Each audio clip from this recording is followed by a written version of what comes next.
début de la fabrication du premier objet 3D à Évreux. Eh oui. Alors évidemment, vu que ça prend plus d'1 heure, on va pas filmer l'intégralité. Là, c'est juste pour montrer le dessous de l'objet. Et après, je reprendrai des petites vidéos au fur et à mesure de l'évolution.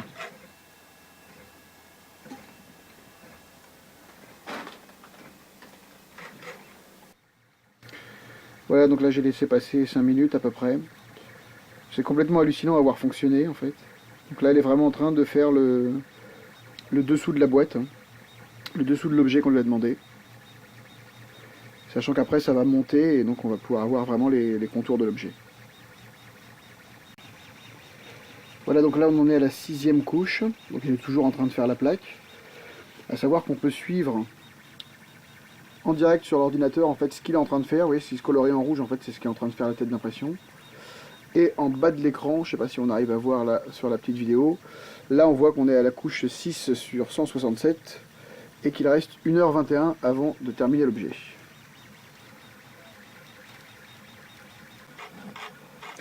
J'ai laissé passer 10 minutes, donc l'objet est en train de monter, on est à peu près à 1 cm de hauteur.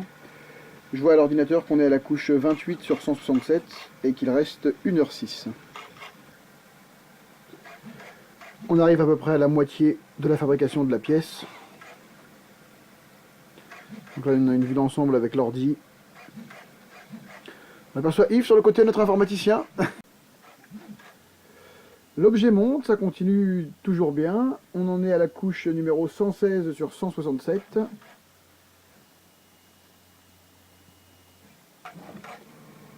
Donc là c'est la fin de la modélisation de l'objet.